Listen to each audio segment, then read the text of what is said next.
Welcome to Shaken and Disturbed, everybody. I am Daryn Carp here with John Thrasher. Smash that subscribe button. Look at you. Oh, yeah, we're dapping. We're doing the whole thing. It feels good to be back. We haven't been together since before Independence Day, It's been which a minute, yeah. feels like a long time ago, but it's really only been basically like 10 days. It's only been a couple days, Maybe really. 2 weeks, but Yeah. it's been a while. And so you look refreshed. You were Thank away on you. vacation. I know this is our case, so we want to get into it, but Yeah. you had a good vacation, I had a yes? good vacation. Yeah, if you guys want to hear some of the things I talked about, check out this week's NMR He was episode. he was so relaxed. He Yeah, did don't something spoil. unlike him. Yeah, that's good. That's a really good teaser there. Yeah. Yeah, I was so relaxed and it was so needed. I hadn't had a really proper vacation in almost actually a year. The last one I took Yeah. was 4th of July last year. And you know me, I love a beach, so I really enjoyed it. More on this week's NMR. I'll have some more details, some other fun things that happened to share with you guys on a future NMR. I didn't want to be like, overtaking NMR about my own beach vacations, but yeah, it was good. I was in Rehoboth Beach with President Biden, and then I was in Ocean City where I grew up going to the beach every year. So full of So nostalgia, lots nice. I of need to go things. there. I've heard it's really gorgeous. Ocean City is First of all, Ocean City is extremely expensive. We won't get into all this, but like it would have been cheaper for me to fly to Miami for a week and stay in Wow. Miami than go to Ocean City, Maryland. And listen, Ocean City's great. Lots of things to do, very family friendly. Like if you have kids and stuff, it's great for that. Um, but it's Yeah. really just a beach. So if you're looking for something more than just the beach with I want to try some Rehoboth, just in Rehoboth is general. great. Rehoboth is a gay beach. It's very gay friendly. The whole city is very gay friendly. It's kind of like the Oh, province town. Yeah, eh, yeah. Well, in that I'll case, pass. you'll pass. But I anyway, live in yes. LA now. But Yeah, you good. definitely. Yeah, Good. good point. Good point. But yeah, it was great. So Daryn, let's get into this week's case. And Yeah, this was a fun one, right? You yeah, kind of this was thought of actually it. recommended by my dad, who was like, you should cover this case. I can't remember how he originally came upon it, but it's just Mm. one of those cases that I think is famous if you know, but not a lot of people know about it. It's a Ooh, little good kind of a, tease. I don't know, Bonnie and Clyde type of thing. Sure. But yeah, let's get into it. It's brought from my dad, so we D- can do it right up at the top. Your dad, who we are now affectionately calling grandfather Carp, Yeah, potentially. We've although got uncle. that's so weird. That's so Okay. weird. Yeah, There was that's like weird for you. a I can when see why they that would yeah, be when they weird. came to come visit, there was like a I think there was like a homeless man on the street. Anyway, he was kind of harassing us and he was like, "Move over, grandpa." And we would just like laugh at it. And so I called my dad Oh, grandpa. We loved it. Anyway, oh let my. me get into Yeah, granddaddy Carp's yeah, there you go. case. Grandfather God. Okay, That's right. I was like, what's the word I'm grandfather God. thinking? It was grandfather God. Yes. In November of 1938, Helen and Guy Starkweather welcomed their fourth child, Charlie. The Starkweathers, who made their home in Lincoln, Nebraska, were a working class family. Guy was employed as a carpenter, while Helen was a waitress. And when he was very young, Charlie developed a condition called genu varum, which is a deformity often caused by rickets, which causes bow-leggedness in children. Your legs kind of curve outwards rather than being Mm. straight up and down. I believe you get rickets from like a vitamin D deficiency, or that like is a Oh, contributing factor. wow. But he also suffered from a speech impediment, and this combined with his bow-leggedness made him a target, obviously, for bullies at school. People suck, as we all know. Right. Unfortunately, his home life kind of was not much better. Guy was an abusive husband and father to his 7 children who Mm. once pushed Charlie through a window in a fit of rage, Oh my which, God. Did okay. did you just have Batman Returns vibes when what's his Oh, face pushes Michelle Pfeiffer's Catwoman? Well, she's Selena Kyle at that point out it's the window. Christopher Christopher Walken. Christopher Walken. He I'm pushes her forgetting with what the Selena character's Kyle. name. Yeah, Yeah, but that I remember watching that when I was a kid it's and being terrifying. very All disturbed the because cats start yeah, and then going the at her. cats chew at her fingers. But like Yeah. even like when he's going to push her out the window, he's like, just kidding. And Yeah. he turns It's away so and she's creepy. like, oh, thank you. And then he pushes her out. Like Tim Burton is such a genius. It really like affected me. I was like, I don't like It's an I think iconic about scene. it is. I don't mean to interrupt us, but it's like I think about it when I'm on the subway platforms too a lot, which is weird Interesting. because I don't want to be pushed in front of a train, of Well, course. obviously, So this is, that's a superhero thing, and this is real life with a and this is child. real life. Thank you. Sometimes I do need to remember But that. Yes. Yes, yes. Anyway, But so he's in an abusive home, and as yeah, a means of it escape, Charlie sucks. retreated into the movies. Like I Maybe did. Batman. Yeah, Yeah, maybe Batman Returns. James Dean was his idol because he Mm, identified with this sort of like bad boy, iconoclast, outsider persona. And at the age yeah. of 16, Charlie left school and found work with a newspaper printer, loading papers onto trucks for distribution. Around this time, he also began dating 13-year-old uh Carol Ann Fugate. Now, this is it's sort of a different time, right? Like Mhm. 13-year-old sort of dating a 16-year-old, like Yeah. that's a little taboo-ish mildly. But if you kind of think about it as in like an eighth grader dating a sophomore, junior, still pretty young. But Yeah. I'm just gonna put it this way: it's a very old 13-year-old in sort of this case, because she's Yeah. what they end up doing. Now, after spending a few years working blue collar jobs, Charlie began to grow jaded of his own poverty and the idea that the poor stay poor, which somewhat it's a it's a fair complaint. By the time he reached the age of 19, however, Charlie was wearing motorcycle jackets and coloring his hair black with shoe polish to emulate James Dean. To Mhm. me, this is very T-Bird. I wasn't like a Yeah. Dean kid. I was a Grease kid. So Okay. very T-Birds, John Travolta, Danny Zuko Sure. vibes. Sure. And he had also grown convinced that the only way to better his financial situation for good was through crime, not through his current job as a garbage man. And people Mm. who feel like they don't have any resort, I was just people gonna who feel say like they're that. going to stay poor and need a leg up and want sort of an easier way to go about it, definitely resort to crime. It's not that unheard of. Yeah, and also, like, isn't that, like, the main motivation of all of us? Like, we all wanna be doing better potentially than we are, or at least better than our parents, as they say. So, unfortunately, for some people, the only way that they can see a path forward is through crime and Yeah. drugs and things, and it's interesting because we hear about that a lot in the last couple decades, but here we are, way back in what is this now, the '50s or so? Yeah. Um, and so, yeah, that was even happening back then. So on December 1st, 1957, less than a month after his 19th birthday, Charlie pulled into a gas station at around 3:30 a.m. to buy a pack of cigarettes from the night clerk, Robert Colvert. By the way, I've talked about this before. Linford Remember Crawford. Glenford Crawford? Remember that from Martinis and Murder? Yep. I will say 3:30 a.m. to buy a pack of cigarettes. I would like stores to go back to being open 24/7. Okay, You right could live in New around York City. well, I that's true. I could. Let's try that. But Just also, FYI. I just feel like during the pandemic, for obvious reasons, things started closing earlier and they never really got back to that. And I missed being back at home in Maryland, driving to like a Walmart at like 12 o'clock when no one was there, rummaging through the barrel of DVDs just to see what's there. I would never Yeah. do that in What a any other wild time. child you What are. a wild life I live, you Really. guys. Anyway, so he returned to the same gas station 10 minutes later, where he then purchased a pack of gum. After another 10 minutes passed, Charlie entered the gas station a third time, this time wearing a pair of leather gloves, a red bandana over his face, and carrying a 12 gauge shotgun. Probably not there to buy candy. Let's just put it that way. He Probably ordered not. Robert to open the safe and fill a bag with its contents, which was around $150 in cash and $10 in coins. $150 in 1957 is significant. That's not what it sounds like to us here today. For easy money, quote Yeah, unquote, exactly. I mean, yeah. Yeah, Charlie then forced the clerk into his car and held the gun on him as he drove. After a few minutes, Charlie ordered Robert to pull over and exit the car. A scuffle ensued, and the gun went off, apparently accidentally shooting the clerk in the process.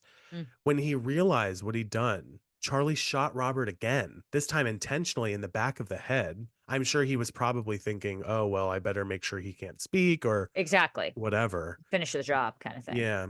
He then got back into his car, drove home, and went to sleep for the night. How someone does that, I will never know. Robert's body tragically was found around 5 a.m., about an hour after his murder. Police who investigated the gas station assumed that they were on the hunt for some sort of transient killer here. The following day, Charlie threw his murder weapon into a river and bought $10 worth of used clothing from a nearby thrift shop, obviously paying only in coins. As we mentioned, he took $10 in coins with that. On December 7th, a week after his first murder, Charlie repainted his car black. Oh, Wow. just something casual. and changed his tires in an attempt to prevent the police from matching his tire treads to the ones at the crime scene. So Not this for is, nothing, but yeah, I'm watching Forensic Files last night with my father, and yeah, because granddaddy, of granddaddy God course, and father right. God, and you know, it's kind of amazing what they can determine Even with in, yeah, having a car, certain types of paint. For yeah, him to know at this point, I mean, okay, maybe repainting your car, but changing the tires, that's yeah. pretty smart. I'm not, That is very you know, smart, and we go back and forth with how smart some of these criminals are, and this one's they're frankly not always thinking about that, you yeah, know? I'm not necessarily intelligent, but like clever. I'll say that, you That's know? a good way to put it. Yeah. Well, he also made a point of continuing to use the gas station so as not to divert from his normal behavior, and I think that that might be like, how did you just put it? Not intelligent, but smart? Is that what you said? Clever. Yeah, yeah, Clever, smart yeah, and yeah, clever. yeah. Yeah. So up to this point, all of Charlie's criminal tactics were ones that he claimed to have picked up by reading comic books. Hey, This is you listen, with the that's how I Batman. This is you with the Batman reference, my friend. literally exactly what I was thinking. And I will say comic books, listen, yeah, they're fictional characters, they're superheroes, they're crazy, but the joy of comic books, and I will say, especially in 1950, where they were sort of in their like golden heyday, Sure. as they call it, the stories were very beautiful and compelling. So it does make sense that some of this is sort of filtering into someone's criminal tactics, as I said. Totally. Well, in early January of 1958, Charlie lost his garbage man job, followed by his apartment when he was unable to make rent. He Mm, began sleeping in his car at night. Charlie's relationship with 16-year-old Carol also began to deteriorate, and the two fought publicly almost every day.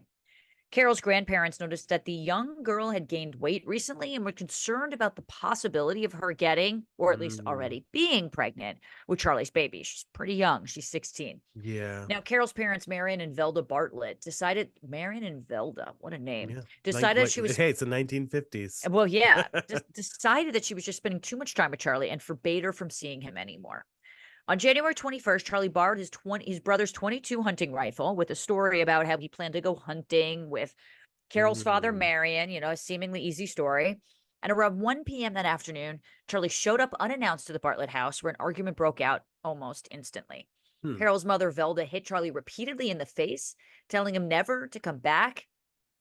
Yes. Sorry, I just wanted to jump in too. You almost wonder too here. We don't have all the details, but you wonder if he's like worried that they're on to him or like what his stress level would be at this point knowing that I mean, what this he's man could done. kill someone and then go back to sleep. So, like, Yeah, I don't right. know how much, I don't know how much worry there is That's a good necessarily, point. just so, Yeah, so like, I'm going to make it happen. right. So Charlie leaves after Velda basically hits him and kicks him out, but he returns 15 minutes later to retrieve his gun, at which point Marion forced Charlie to leave, the father. Charlie Mm, drove down to a nearby grocery store to telephone Marion's job, letting him know the man was sick and wouldn't be at wow. work for a few days. That's intense. I feel like that's another level of I mean, he's like young. yeah, and it's another level of like I think tactics, I guess you could say. Like I wonder if he learned something like this in a comic book Well, and I if was going to say, so, this does which seem one? like a little bit like that, like, oh, yeah, he's For not going to sure. show up to work. Like, it does seem like something you'd see in the movies. For sure. So Charlie returns to the Bartlett home after he makes his call around 3 p.m., and another fight immediately broke out between him and Carol's parents. Velda hit Charlie in the face again. Charlie hits back, which Hmm. started a full-out brawl between Charlie and Marion. Yeah. And Charlie he starts loading his rifle. Marion leaves the room and returns a few moments later with a hammer. This is Oh my intense. god. I'm not sure how well Yeah. a hammer is going to do against a gun, but Charlie then Yeah. fired one shot into Marion's Mm. head, reloaded, fired another shot into Velda's face as she began lifting a knife towards him. Oh my Wow. god. Wow. At some point, Carol's 2.5-year-old baby sister, Betty Jean, Mm. also entered the room. Charlie hit her in the Ugh. face with a gun, 2.5-year-old sister. Disgusting. Carol claims that she arrived home from school around 3:30, and when she did, Charlie explained that he was holding the family hostage and that he planned to kill them if Carol didn't cooperate with Oh him. my god. It's likely that all three family members were dead by this point, with their bodies stacked in an outdoor shed. Do you remember that movie Fear with Reese Witherspoon Yeah. and Mark Wahlberg? Yeah. And he like holds the family Oh, and he hostage, and holds them it's like, hostage. Yes, yeah, yes, yeah, yes. that's kind of like this. Yeah, I mean, maybe it was inspired by this story to Maybe. some degree. Yeah, so this tragically continues at around 6:30 a.m. the following morning. Carol phoned a friend to tell her that she'd come down with the flu and wouldn't be able to come to school. Remember, she's 16. Charlie and Carol spent the next week living in the Bartlett's home with a note posted on the front door reading, quote, "Stay away. Everybody is sick with the flu. Signed Miss Bartlett," end quote. Mm. We should mention here, it looks like the word flu was spelled FLUE. Maybe that's how they spelled it in the 50s. You never know. Some of that tends to happen, but nonetheless, an interesting detail. On Monday, January 27th, Carol's grandmother, Pansy, tried to come by and visit, but Carol refused to let her in. It's also unclear how Carol's feeling at this point, if she feels Right. against her will or if she really is a willing participant in all of this right now. Yeah, that's right. Pansy phoned the authorities around 9:30 a.m., concerned that there was something wrong, requesting that the police conduct a wellness check. Good for Pansy on it. Carol and Charlie left the home just after Pansy. When the police arrived with Pansy at around 10 a.m., the two were already gone. Police found the home empty. Remember Mm, the situation of the bodies in the shed, however. right. Police, like I said, looked around. Charlie and Carol ended up driving to a nearby service station where Carol stopped to use the bathroom. While in the gas station, she wrote a note that read, quote, "Help police, don't ignore," end quote. She kept the note in her pocket but never gave it to anyone. So So she that's wrote it. interesting. So Yeah, so yeah, she's clearly thinking something, but she's not. It's hard to say. She's not doing everything yeah, that she possibly do can to run away necessarily, but it's right. I don't know. And to your point, as a reminder, she is 16. Maybe she feels the fear of whatever he could potentially do. I mean, her family is Totally. in this shed. I mean, I would She's be writing this note for a scared reason. as hell. Right. Totally. So the couple then drove to the home of Charlie's friend, a 70-year-old man named August Meyer. As they arrived, their car actually got stuck in the mud. August offered to use his horses to help Charlie unstick his car as the two walked to the stables, Charlie shot the elderly man with his shotgun. Mm. Now, Carol waited in the kitchen as Charlie looted August's home for all of the valuables that he could get. So this guy is just on a fucking rampage at this point. It's insane. At Yeah. 7:30 that same evening, as Charlie and Carol left August's home on foot, 17-year-old Robert Jensen and 16-year-old Carol King saw the pair. Carol King is like a Carol famous King. song, right? Yeah, Yeah. I was like, oh, Carol King. 16-year-old Carol King saw the pair walking and offered them a ride. Excuse me. Once in the car, Charlie held his gun to Robert's head and Mm, ordered him to drive toward Lincoln. About an hour and a half later, Charlie ordered Robert to pull the car over by an old storm cellar. Charlie forced Jensen and King down into it, shooting them both in the back of the head as they descended the steps, which is just tragic. awful. Yeah. Carol waited in the car for Charlie to return, at which point they took the car and resumed driving to Lincoln. Now, see, in this scenario, like, could she have fled? Maybe. I don't know how successful she would have been with him with a gun. If he noticed it, was she Yeah. chained to the car? Is she complicit? And It's just also interesting. you have to wonder too, what is his motivation for keeping her alive? We could speculate about all different things at this Unless point. they're Obviously, partners or yeah, that's what I mean. Like, are they partners in this? But I think we'll right, find because he out soon. clearly doesn't he's not holding her for ransom, and he clearly if anything, she'd just be a burden. Another mouth to be feed or take care of or whatever. Right. So, Right. now first they attempted to return to the Bartlett home, but realized they had to keep moving when they saw police in front of the house.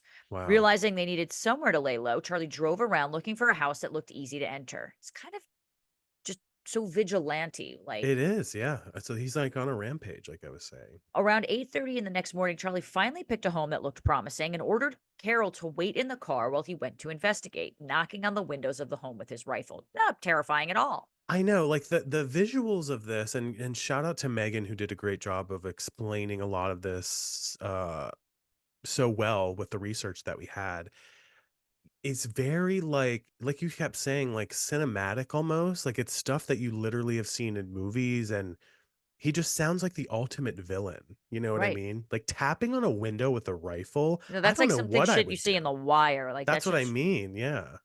so Lillian Finkel, a maid who worked in the home, opened the door and Charlie began brandishing his gun, demanding to be let inside. Wow. Lillian happened to be deaf, and when Charlie Mm. realized this, he began writing notes to her, which is just I can only imagine what she's thinking if he's like with a gun. Like I Yeah. don't know if that makes you less scared or more scared, the fact that you can't hear him.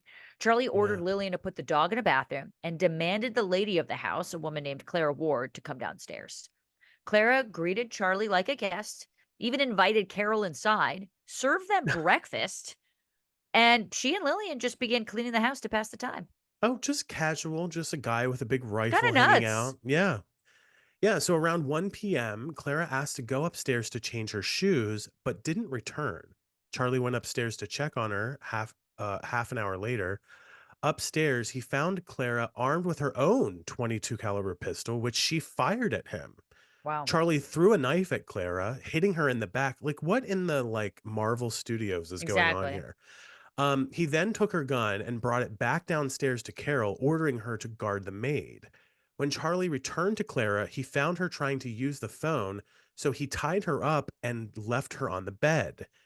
Throughout the rest of the day, Charlie ransacked the house for valuables until Clara's husband returned home around 6 p.m.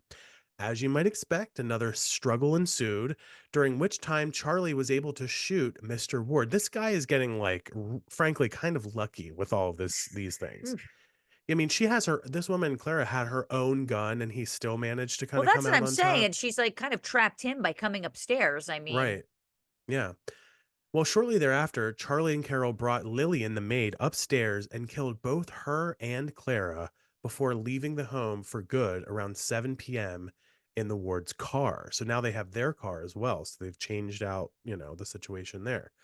Charlie didn't want to hang on to his stolen car, as I was just mentioning, for too long, as he was worried that the police might be on the lookout for it. This guy is makes really sense. good at being a really bad person. Let's put it that way. Yeah, he's good at doing the best he can at 19 or 20 at this point to evade Yeah, police with a fucking 16-year-old. I mean, right. so on Wednesday afternoon, January 29th, one of Mr. Ward's business associates came to his home, found the three bodies in the house, and alerted the authorities. The governor was horrified and actually enlisted the FBI plus 200 National Guard members to begin patrolling Wow. Lincoln to hunt for Charlie and Carol. Kind of incredible for teenagers. Yeah, for I don't mean that sure. in a good way. I'm just saying, like, Yeah. they're evading. A bulletin appeared on television and the radio asking local men to help with the search, although they probably had an easier time just being at least looking somewhat innocent in that way, just Yeah. not. So, thousands of local families left their garage doors open with their keys in the car just in case Charlie and Carol came by. They could Mm. simply steal their cars without taking any lives. So, they're just letting it happen, which That's is nuts so to me. that's nuts. It's tragic, but it's also so smart. Like, I mean, it geez, I isn't, it didn't isn't because now you're like kind of encouraging him to come inviting and take. them. Yeah, it's Yeah. like it's a little bit of the Barbara Streisand effect. It's like, don't look here, but we're just going to now look here. Okay. I hadn't heard of that effect before in that Yeah, way. So don't you that's ever there interesting. was the Barbara Streisand effect is like she was building like this ginormous house Mm. and like a magazine or something showed what it was like and she like sued the magazine because she didn't want anyone seeing their house, which caused people Oh, I to give the see. house attention, which is exactly Oh, I what had she not didn't heard of want. that. So it's like the Barbara Streisand effect. It's like, don't think Yeah, of a white that's elephant and yeah. all you're thinking of is a white elephant. I see what you're saying. That's smart. Yeah. So a local radio station offered $100 reward leading to the couple's capture, which is not that much, but okay, it's a radio station. Yeah, fair enough. Yes, yes. Get the local kids on it. Now, Right. to be outdone, the mayor for Lincoln offered a $500 reward, and the governor offered up $1,000 for the same information. And Now, like I around said, this is now we're talking 50s, significant money 60s, for the yeah. 50s. Yeah. Around 2:30 that afternoon, Charlie pulled over the Ward stolen car when he saw a man by the name of Merle Collision sleeping in his own vehicle on the side of the lawn. That's an interesting last name. Of the road. Yeah. Of the road, sorry. That's okay. Charlie demanded the man trade cars with him before firing 9 Oh shots my into him God. and stealing the car and ordering Carol to sit in the back seat. Why ask him to switch and then just kill him? Just I don't get it. I mean, I would assume at this point, just based on his behavior, that he's doing this so that they can't They're just speak to never the gonna speak. Yeah, police. they're just Yeah, never that's gonna the speak. only thing that seems to make sense here because yeah, I mean, if he's just going to keep taking cars, why do these The guy's heinous name was Merle murders? Collision. I mean, I what a mean, name. that's an interesting name. There's another great name that I'm about to add to the story. Now, as Charlie was trying to get the car started, the handbrake was actually stuck. A man named Joe Sprinkle happened to What? drive Okay. by. What Yep. in the Harry Potter's going on here? But okay. That's a great name for a cat, Joe Sprinkle. He happened Yes. he was happening to drive by and noticed Carol crying in the back seat. He then saw Merle's Mm. lifeless body shoved in the front footwell and realized Ugh. something was terribly wrong. Joe Yeah. pu- Joe pulled his car over and grabbed for the distracted Charlie's gun, which started a fist fight between the two men as Charlie scrambled to retrieve his weapon. Let's go Joe Sprinkle, by the way. Yeah, Like, all it right, takes a lot of Sprinky. All right, guts. Yeah. Sprinky.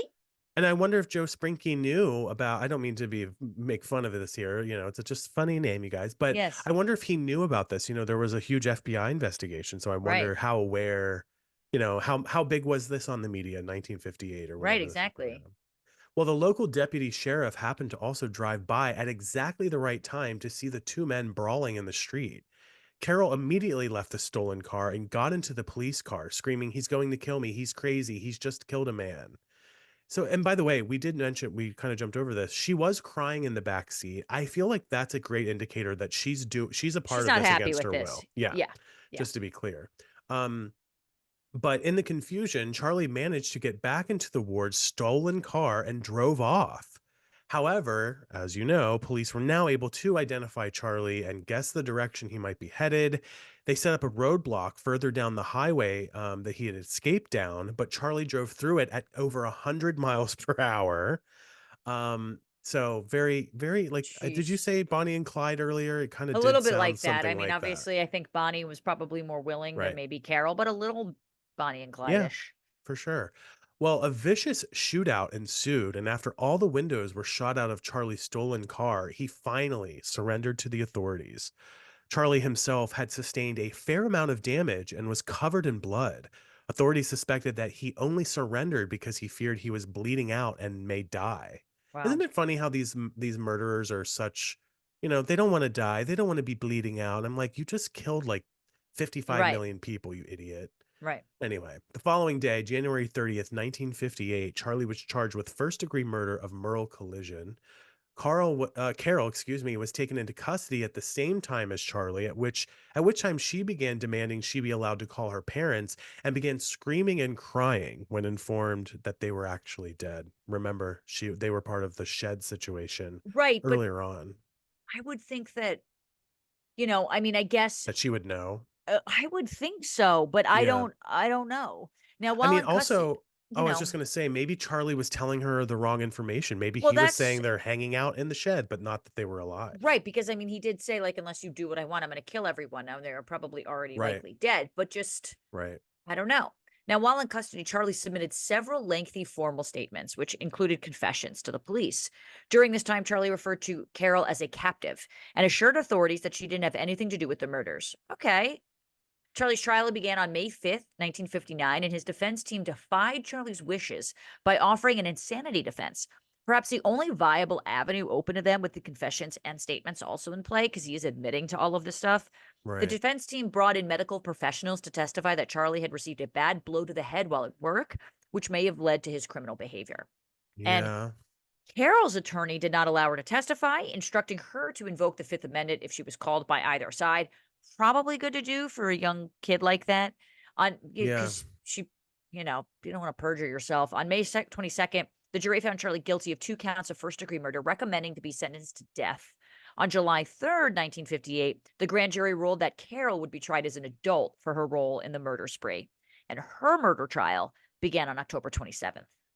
Yeah, and really quickly before we wrap up this case, the blow to the head situation at work, that really reminded me of the Aaron Hernandez case and how, Yes, well, you know, CTE and yeah, exactly. I was just getting to that. And like, that yeah. it sounds weird to us probably than some of you guys listening, but it really, I mean, they studied Aaron Hernandez's brain and it was severely damaged. And that really does have a play on your Remember mental Oxygen did a capacity. special on that, yeah. Yeah, exactly.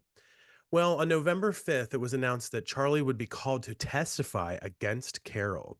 Charlie had actually flipped on Carol and was now claiming that she was responsible for several of the murders during the spree. A police officer who was on the scene at the time of her arrest was also called to testify. He stated that when Carol was arrested, she had numerous newspaper clippings about her family's death in her pockets, which is an interesting detail Mhm. here.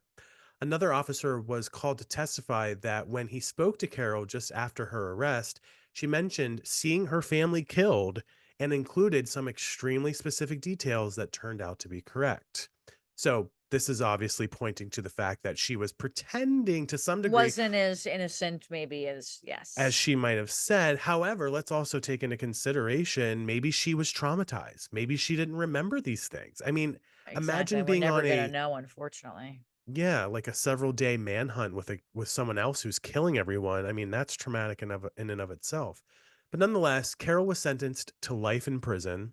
On June 25th, 1959, Charlie's sentence was carried out and he was executed via the electric chair. You don't hear that too often. Carol spent 18 years in a Nebraska women's prison where she was known to be a model prisoner, actually, before being granted parole in 1976.